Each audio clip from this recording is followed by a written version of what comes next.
نحمده ونصلي ونسلم على رسوله الكريم اما بعد فاعوذ بالله من الشیطان الرجیم بسم اللہ الرحمن الرحیم۔ ناظرین ناظرات، دنیا بھر میں ہمارے چینل سے پیار کرنے والے اور اصلاح کرنے والے حضرات، آج کا ہمارا ایک بہت اہم موضوع ہے کہ کچھ لوگ بالخصوص مذہب عیسائیت سے تعلق رکھنے والے حضور علیہ السلام کے معراج پر لامکان جانے پر اعتراض کرتے ہیں، حالانکہ اعتراض والا کوئی یہ موقع نہیں ہے۔ اللہ نے واضح فرمایا، سبحان الذی اسری بعبدہ لیلا من المسجد الحرام الى المسجد الاقصى الذی بارکنا حولہ لنریہ من آیاتنا انہ هو السمیع العلیم، کہ انہ هو السمیع البصیر، بے شک وہ ذات جو ہر عیب و نقص سے پاک ہے، اس نے خود اپنے محبوب کو راتوں رات سیر کرائی مسجد حرام سے مسجد اقصی کی طرف۔ اور مسجد اقصی کا تعارف یہ ہے کہ اس کے ارد گرد برکتیں ہیں جی، تاکہ اللہ تعالیٰ فرماتا ہے ہم اپنی قدرت کی نشانیاں اپنے محبوب کو دکھائیں، بے شک وہ سننے والا دیکھنے والا ہے۔ اور حضور فرماتے ہیں عرج بنا الی السماء، اللہ تعالیٰ نے آسمان کی طرف مجھے بلندی والا سفر عطا فرمایا۔ معراج تو واضح، اس پر عیسائیت کا اعتراض ہے کہ کیسے ایک بشر ہو کر لامقام پہ کیسے پہنچ گئے، اور 18,000 کی مسافت، اتنی مسافت، لمبی مسافت اتنے قلیل وقت میں طے ہو گئی، تو یہ جو ہے وہ کیسے؟ تو اصل بات یہ ہے، پہلی بات تو یہ ہے کہ حضور علیہ السلام بے مثل نبی ہے۔ معراج تو اللہ نے ہر نبی کو کرائی۔ حضرت آدم علیہ السلام کو مسجود ملائکہ بنایا، فرمایا اسجدوا لآدم، سارے فرشتے آدم کی تعظیم کے لیے سجدہ کرو، ان کا معراج یہ ہے۔ حضرت ادریس علیہ السلام کو زندہ جنت میں بلایا، ورفعنا مکانہ علیہ کہہ کر جو ہے وہ معراج کرائی۔ حضرت عیسیٰ علیہ السلام کے متعلق فرمایا کہ جو ہے اذ قال اللہ یا عیسیٰ انی متوفیک ورافعک الیک، عیسیٰ ہم نے تمہیں چوتھے آسمان پر اٹھا لیا، یہ ان کا معراج تھا۔ حضرت موسیٰ علیہ السلام سبحان اللہ کوہ طور پر ان کو بلا کر جو ہے ان کی تعظیم کی، ان سے رب نے ہم کلامی کی، ان کو ہم کلامی کا شرف بخشا، یہ بھی جو ہے وہ کیا ہے معراج تھا۔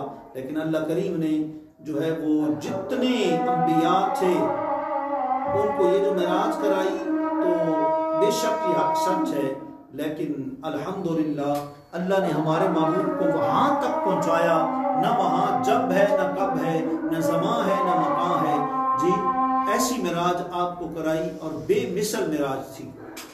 اور مجھے ذہن میں رکھے معراج کے 3 مرحلے تھے، مسجد حرام سے مسجد اقصی تک ایک مرحلہ، مسجد اقصی سے سدرۃ المنتہا تک دوسرا مرحلہ، اور تیسرا مسئلہ اوپر سے پھر آگے فرشتہ جو رب نے بھیجا رف رف کے ذریعے حضور لامکان تک گئے۔ یہ معراج کے 3 حصے تھے، اور ذہن میں رکھیں کہ آقا علیہ السلام کی بھی 3 جو ہے وہ بظاہر حیثیتیں ہیں، ایک بشری حیثیت ہے اور وہ بشریت کا تقاضا کرتی ہے، اور ایک نورانی حیثیت ہے وہ نورانیت کا تقاضا کرتی ہے، اور تیسری جو ہے وہ آپ کی حقیقت محمدیہ ہے، وہ اپنے آپ کا تقاضا کرتی ہے۔ دیکھیں پہلی معراج مسجد حرام سے مسجد اقصی تک کرائی، تو یہاں آپ پر بشریت کا غلبہ تھا، اس لیے سب بشر نے، سب لوگوں نے آپ کا مشاہدہ کیا، اور آپ نے مسجد اقصی کے اندر انبیاء کی جماعت کرائی۔ علامہ شہاب الدین علوسی نے تفسیر المعانی کے اندر لکھا کہ آپ نے سارے نبیوں کی جو ہے سارے نبیوں رسولوں آپ نے جو ہے وہ کیا کرائی، امامت فرمائی، اور اس میں 7 مطلب ہے کہ صفیں تھی، 4 رسولوں کی تھی، 3 نبیوں کی تھی، اور پہلی رکعت میں سورۃ قل یا ایھا الکافرون پڑھی گئی، اور دوسرے میں سورہ اخلاص پڑھی گئی، سارے نبیوں کی آپ نے امامت فرمائی۔ وہ بتا دیا کہ بشر جو میری بشریت ہے وہ ہر نبی سے اعلیٰ ہے، تو امتی کیسے جو ہے میرے ساتھ مقابلہ کر سکتا ہے۔ باقی جہاں جہاں یہ آیت ہے قل انما انا بشر مثلکم، اس میں حضور کو خطاب ہے، محبوب آپ اس و انکساری کے ساتھ فرما دیں کہ میں بشر ہوں۔ بشر کے کئی معنی، میں تمہاری جنس سے ہوں، میرا ظاہری ایک چمڑا تمہاری طرح ہو سکتا ہے، وغیرہ وغیرہ کئی معنی۔ اور دوسری بات کہ جہاں کہیں بھی قرآن کے اندر بشر کا ہے نا، کافروں کا مقولہ ہے، مسلمانوں اور غلاموں کا مقولہ نہیں ہے۔ مثلا قالوا ما انتم الا بشر مثلنا، کہ انہوں نے کہا، کافروں نے کہا وما انزل الرحمن من شيء انتم الا تكذبون. جی یہ ساری آیات جو ہیں وہ مطلب کافر ہیں، وہ کہتے رہے. جو حرف رومی ہے وہ فرماتے ہیں خورد گردد پلیتی زی جدا وہاں خورد گردد ہما نور خدا. عارف رومی فرماتے ہیں جو کچھ تم کھاتے ہو غلاظت بن کے نکلتی ہے.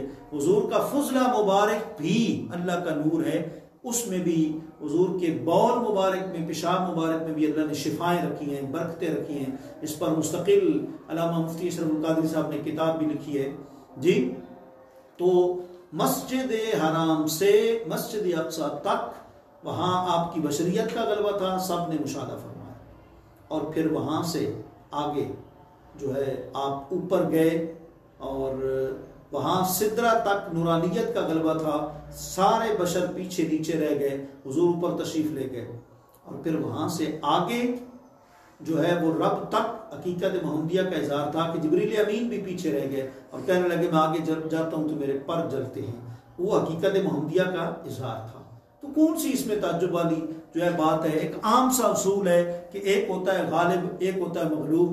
فتویٰ جو ہے وہ غالب پر ہوتا ہے، غالب پر فتویٰ معتبر ہوتا ہے. دیکھیں دو چیزیں ہمارے پاس، برتن میں دودھ ڈال کے اگر جو ہے وہ کسی کو بچے کو پلایا جاتا ہے، اب ہم نے دیکھنا ہے کہ غلبہ جو ہے وہ کس کا ہے، دودھ کا ہے یا پانی کا ہے. اگر دودھ کا غلبہ ہے تو رضاعت ثابت ہے، اور اگر پانی کا غلبہ ہے تو رضاعت ثابت نہیں ہے.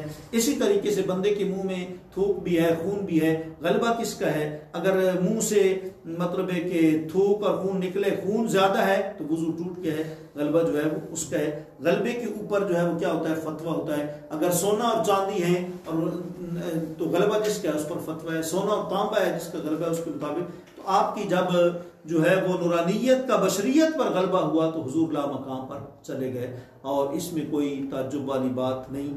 آدم علیہ السلام بھی جنت میں گئے، خرق و التیام ہوا. ادریس علیہ السلام گئے، ان کے لیے بھی ہوا. تو سرکار کے لیے کیوں یہ عیسائی قابل تعجب سمجھتے ہیں؟ اللہ جب خود کرا رہا ہے اپنے محبوب کو تو یہ حضور کا جو ہے معجزہ ہے، اور معجزہ ہوتا ہی ہوا ہے جہاں تک انسان کی عقل کی رسائی نہ ہو. اللہ کریم ہمیں مقام نبوت پہچاننے کی توفیق عطا فرمائے.